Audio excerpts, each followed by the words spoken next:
So Cox to Coxless now, but still with the clubs. So it's the Wyfold Challenge Cup between Kingston Rowing Club A and Hinksey Sculling School. So these Wyfold races, coxless fours, steering often is a problem in these, and coming into the island here, we can see the blades getting very close together. The umpire there already on the flags trying to steer Kingston back to their own station. Obviously that's going to disturb things. You're now going to be nervous in that Kingston boat because you're heading towards those buoys. You can see how close the buoys are and you think, I really don't want to go rowing into the booms because those are what's coming up at the top of the island. Did you ever have to steer the Henley course yourself, Greg, in anything? I always steered the Henley course if I possibly could. Might be a bit of a control freak thing, but I liked having the rudder, steering my single, of course, but any boat that I went on the Henley course, I liked to steer it. I enjoyed being able to do it, and I hoped I could try and bring an advantage by doing it. But we see them here. Again, this is what it's about, bow ball to bow ball, out of the top of the island, into this breeze. It doesn't look so strong now. I think it might almost have dropped just a little bit from the middle of the day when it got up. And Kingston making a nice move here, trying to get away from Hinksey Sculling School.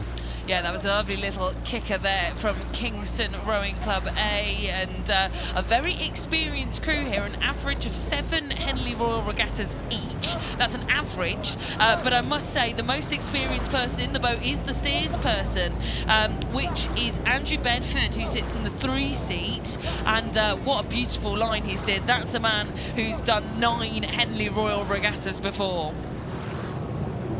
So Kingston Rowing Club in the red and white stripes continue to stretch out straight as a line down the booms. A lovely course here in these Coxless Falls. Hinksey just drifting over to the centre of the lake. This Hinksey Sculling School crew, a very young crew, only an average age of 18. So yeah, very young to be competing in a club event like this.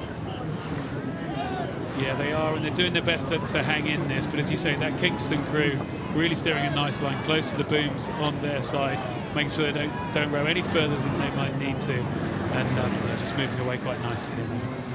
Yeah, really punchy rhythm there in the Kingston crew, and as we've seen, if you've been joining us throughout the whole session here this afternoon, it is very rare to get a crew that steers a course as well as that. So my hat tips to Andrew Bedford. What a beautiful line. I don't want to curse, commentators curse Kingston, but I'm sure they'll continue to do that. Hinksey still just drifting over, but because they're behind at the moment, nothing to worry about there, but they're continuing to move over onto Kingston Station. I wouldn't be surprised if we saw the umpire's flag out here soon. Well, it's the umpire's choice whether to get the flag out. Because they're behind, they're only slowing themselves down by being off the station. So I think the umpire's left his flag in there as, the crew from Hinksey Sculling School, which is a community rowing club. It focuses in on its junior rowing. So no surprise, they're quite young lads here coming up against the experience of Kingston. Yeah, Kingston much more experienced here. Like we said, they've all done multiple Henley Royal Regattas before, and Alex Browning in the stroke seat, his 5th Henley Royal Regatta here, and setting up a beautifully solid platform for them. And Hinksey, we must say, like you say, community rowing centre based in Oxford.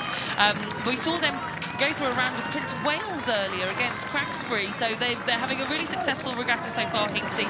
Unfortunately, it doesn't look like their Wyfold's crew is going to mimic the success that we saw earlier, because you can see from that shot there, we are coming into the final few strokes before the floating grandstand, which definitely means the finish line, and it will be Kingston Rowing Club, Farrell, Wales, Bedford and Browning that take the win there in that heat of the Wyfold Challenge Cup over Hinksey Sculling School.